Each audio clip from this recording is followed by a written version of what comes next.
here is we're going to sort of chat more broadly on ideas and themes, investment ideas and themes for 2026. The commodity space, commodities, they're all cyclical. They've all got high points. They've all got low points. Most successful investors, and this is something I've learned a great deal from the time I spend with Rick Rule, is not necessarily focusing on what's happening today or what's going to happen next week. It's where the cycle's going in 1 year, in 2 years, and positioning for that. If you position well, when the cycle turns, it's going to lift up all your investments, and that's arguably an easier way to make money than sweating over picking the best company. You don't necessarily need to be in the best company, just the better companies, and the cycle will take you to the promised land. John, where do you think we are in the natural resource cycles? Which commodities are the ones that are having an uptick? Sure.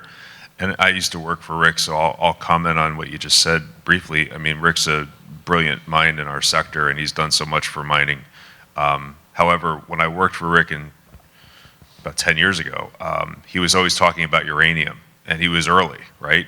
And as investors, we don't have the luxury sometimes of hanging out, for 5 years and seeing those prices realized. So Rick's extremely wealthy. He had that timeline, right? He could wait. But to Shad and Eric's point, sometimes you don't have that luxury, so you have to be more active. As far as commodities go, the whole complex looks good right now, really. I mean, nickel was one of the laggards. Nickel has been a laggard because of the Russian war, in my opinion. Most nickel is produced in Indonesia and places like Russia. And Russia's been underwater because of the war. They've been funding that war effort by selling nickel to the Chinese and selling palladium, platinum. I mean, it's just, you can see it on the chart. But the 5-year chart looks interesting because it seems like it's bottoming. I think the same for palladium and platinum. We call those PGMs. I wrote on platinum and palladium for Sprott. That was one of my roles. And it's really, so PPLT is the tracker for platinum and PALL for palladium. You just saw on your own website at Kitco, platinum just got written up as a pretty large deficit for this year into next year. And I think, again, these metals will take off once we get a Russian war resolution. And I think that would be this year or next year, in my opinion, because it's already been 4+ years. I'm bullish the whole complex. I'm just not looking at this like some are like a 10-year boom. Like, it's not a super cycle where you have 10 years. Everything happens much faster now because of algos. Thank you. I'm sort of currently in the process of writing an in-depth nickel piece for Rick Rule's newsletter, and one of the key factors there, John mentioned that Indonesia is the major player. Indonesia is now less focused on volume. It's now focused on making money out of that particular commodity and taking measures for price support, which will also obviously benefit nickel projects elsewhere, particularly the high sulfidation nickel projects in Canada and Africa. You make a very relevant point there. Picking the rising tide is one thing, but timing is obviously very critical, because if you get your timing wrong, you can be on the right horse but just sitting at the start line waiting for it to take off. So how do you sort of factor in the timing in terms of, okay, this looks like a good investment thesis or broad investment thesis. How do I time my entry into that? Well, I try to buy everything, like I mentioned earlier, for at least a year because of tax law, for capital gains purposes. I think that's important for investors. Again, like Shad said, I'm not an accountant either. But I think you should have that conversation with yourself or your CPA to just understand, how much, holding a stock for a few more months could help you, right, based on your tax bracket. So I tend to buy a lot, as my investors in the room know, between November 1st and the end of the year, because tax law season does weird things to our sector. And I know that Dave Erfley and a few other guys, disagree with me here because they say it's different this time with tax loss. It's never different, in my opinion. If you look at the prices, like Power Metallic, we just did in DC, you and I, we interviewed with, and these guys, were trading at 60 cents US last year in November. And I called Terry Lynch and I said, what's going on? And he said, we just have a big fund selling and they're just brutal. They're not communicating with us. They're just, every day we're getting hammered. And then the shorts kicked in, right? So this thing went from like $1 US to 60 cents US on no bad news. I said, you have to come on and do a webinar with some of my high net worth investors. It wasn't like something I did with Don. The stock just bottomed right there at 60 cents and it hit like $1.10, I think, last week. I mean, it had massive copper hits in May, twice. So that one is PN, PNF in the States and PN, PN in Canada. Okay, what about rotation? Given that different commodities rise and fall at different moments in time, investors typically rotate from one thing into the next. And again, I sort of work a lot with Rick, so I'm going to use another Rick Rule example. October last year, he sold a lot of physical silver. Got a lot of criticism from that, from the silver bugs. But the part of that a lot of people missed was he was selling his physical and rotating into the silver stocks, the silver developers. John, what's your view and how do you manage on that sort of rotation aspects to always be positioned in the rising tide? I'm not perfect. I make mistakes. I think that the timing of things, as you point out, Paul, is very important. You could be right about something, but if you don't get the timing correct, it doesn't really matter, right? I think the rotation thing for me is like Shad said, the average investor doesn't have infinite cash. And so you have to be, I call it opportunity cost. What's the opportunity cost of holding something that's kind of a dead weight in your portfolio and not rotating that money into something that would do better, right? So we talk about this all the time at Feneck Consulting of just looking at, because people get emotionally attached to stocks. I don't, but many investors do, and that's normal. And they have to kind of like at least quarterly go through that list of holdings, because when I look at most people's holdings, it's sort of a graveyard of what could have gone well 5 years ago, and it's look, I mean, they think that things are going to come back. Well, the CEO may have left, or they have no chance of getting their permit. Like, you have to be honest with yourself and sell, and so yeah. Okay, well, let's talk about the precious metals, particularly gold and silver, because they had a very good 2025. They had a strong run up to close the year and to start this year. They've obviously come off from sort of record highs, but a lot of analysts view that, okay, the thesis is still intact. The macro environment is still very, very strong and positive for them. We'll be talking about this a little bit later on. I see Mike McGlone from Bloomberg's now in the room, and he's going to give us presumably a masterclass and a real schooling on this in just a little bit. The analysts think the thesis is still very much intact. The macro conditions for gold and silver are still very, very strong. But they're sort of, I guess you could say they've perhaps been sort of trading sideways a little bit in the past month or two. What's your view, and how are you playing those metals now? So I would just encourage people to look at the price action, January and February before the war was announced. It was rock and roll. I mean, PDAC day one, March 2nd, was like a giant party for those that were there in Toronto. And then March 3rd, it immediately reversed. And then it's been very choppy ever since. And a lot of stocks are down significantly from March 2nd. So I look at gold and silver as in a bull market. This is a bull market. You have to be buying equities in both of those type of metals right now. And if you don't, you just put your money in something else. I mean, this is the time you buy. This is like a gift. This war is terrible, but it is a temporary phenomenon, right? So I think it's worth chipping in there, John, that a lot of the bank analysts are still looking at the year, sort of gold ending the year at $6,000 per ounce. Yeah, right. So we're like 1,500 off that at this. Yeah, only Citi has retraced their estimate a bit, but everyone else is like 5,000 to 6,000. B of A just came out 2 weeks ago and reiterated 6,000 in a terrible market for gold, right? Like, I mean, that's pretty strong. And when you have the big money behind you, which doesn't happen very often, as Mike knows, this is something you have to respect, because these banks this is Goldman Sachs, Bank of America, JP Morgan. A lot of these companies have been short our sector over the years, So to have this support is really meaningful. Okay, well let's talk about copper, the sort of main industrial metal. It's got wind in its sails because of the electrification of everything and other things. The copper price has held pretty steady at record levels of $6 per pound.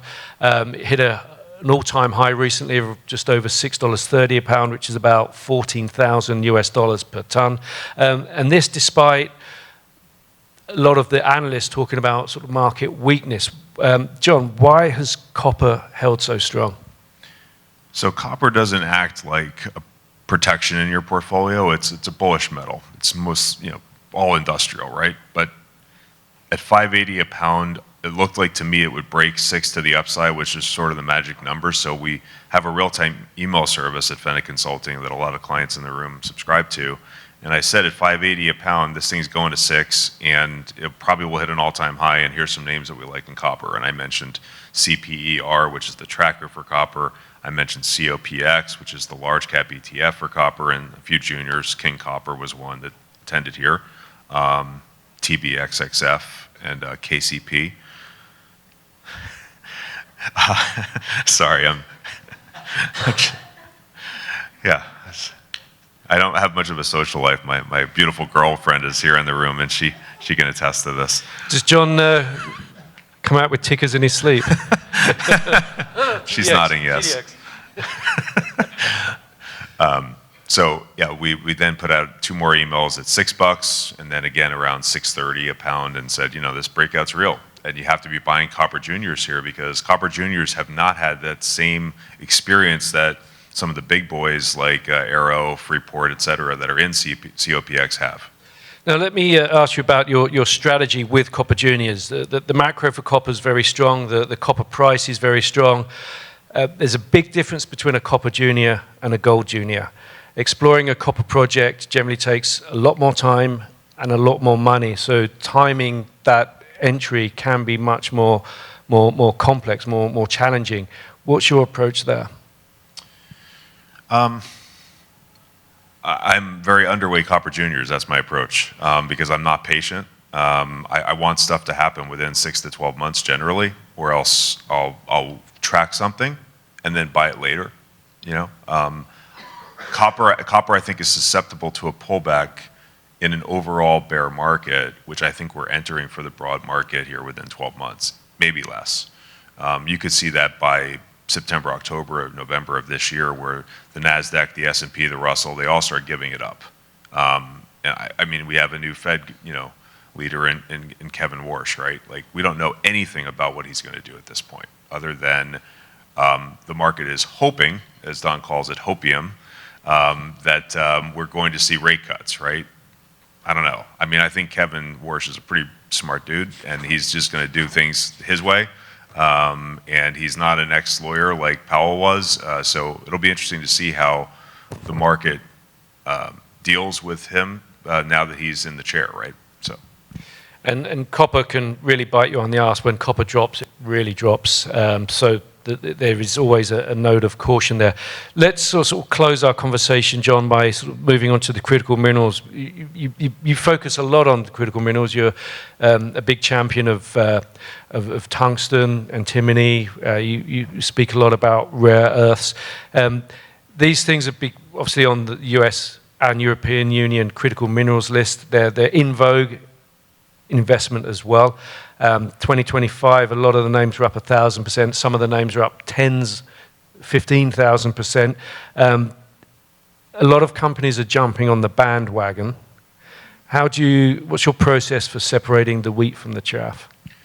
Usually, like I said in the last panel, making phone calls to CEOs and understanding like the challenges that they're facing and what their timelines look like. Like, one of the trends that I'm playing has been tungsten since 2023, because I really think that I believed then, and I still believe now, that China and the US will not get along. And China produces 81% of all tungsten production. Another 9% or so comes from Russia and North Korea. I mean, it's a very interesting subsector. And it's, tungsten as a metal is used in everything war. It's like body armor, bullets, missiles, tanks. I mean, it's just how are we getting I think part of the reason we haven't gone deeper in Iran is because we don't have a lot of the stuff that people think we have in terms of inventory. I could be wrong, but I don't think we have the metals, you know. So. And to follow on from that, at the Washington conference, I sat down here and spoke with the retired General Spider Marks, and we spoke a lot about military capability, which is the key thing that generals focus on, is their operational capability. And unfortunately, John videoed it, so it will be available at some point. And the lack of availability of these critical metals or defense metals is threatening operational availability and their ability to do their mission. And this is, the Iran conflict has really sort of laid this bare. So, which is why the US government is providing funding mechanisms and cheaper sources of capital to enable projects to advance and become part of the supply chain. John, you've invested in a number of junior companies in the space. What is it you're looking for in those investments? Sure. So our process starts with people, number one, no exceptions. Number two, we look at the project, right? We want to make sure that the project has legs and we'll better understand what the challenges are. You know, I can read a presentation deck. I don't need a company to tell me what's good. I know what's good. I want to hear what's bad or what's challenging because I just want to be prepared. Doesn't mean I'm not going to buy the stock. Just tell me the honest truth, you know? That's how I feel. The third thing would be share structure, you know? Actually, before jurisdiction, I want to see that the share structure has the ability to, like the websites don't tell you the whole story, right? Sonoro Gold is here, for example. They've done a couple of raises over the last few months, and investors have come to me and said, you know, are you worried about this? When you actually look at their share structure, the leaders of that company keep coming into these financings, so they're not getting diluted, right? So they own about 20 to 25% of all shares, the chairman and the CEO. And then you look deeper, and I've met some of these investors in Germany and Switzerland when I speak over there. These guys are like very bullish and they're holding long term. They see the long term vision of the company. So when you look at the share structure, yes, it has a lot of shares out, but 45% of those shares are in good hands. So they avoid what we call a take under, like you saw with Marathon Gold, right? We're not interested in 30% premiums. Like that's, you know, who cares? So. Okay, what are some of the red flags that you see out there that people should watch out for? Yeah, so one is jurisdictional risk. I mean, we went, like I said, with that March 2025 EO with Trump, we went heavily into the US, and that has proven really good because we've avoided a lot of things that have happened in, you know, you name it. I mean, we talk about jurisdictional risk all the time on your show, Digging Deep. There's so many things that can go wrong. Or governments change, right? And then a leader comes in like we saw with Castillo in Peru a few years ago. He was a nut job. And thank God he went to jail. And then now we have some reasonable leadership. And so we got back into Peru, right? But there was a time there where, you know, we were holding Silver X and some names in Peru, and we were like, man, this is tough. So, you know, you have to kick the tires there. I think also the Capex of a lot of companies when they put out their PFS is scary sometimes to me. Like, how are you going to finance $1 billion, right? Like, you know, you're a 30-cent stock. So you need to tell me the plan of how you're going to do it. Like, bringing up Lahontan Gold again, you know, Kimberly answered that question for Don and I. She said, hey, I have a background in raising money, and I have a background in debt, and I understand how I'm going to do this, and here's how I'm going to do this. She articulated the plan. Okay, as you mentioned, we talk a lot about that when you come on my show, and I know you write a lot about these kind of themes in your investor newsletter. We are out of time, so please join me in thanking John Feneck for joining me today. Thanks.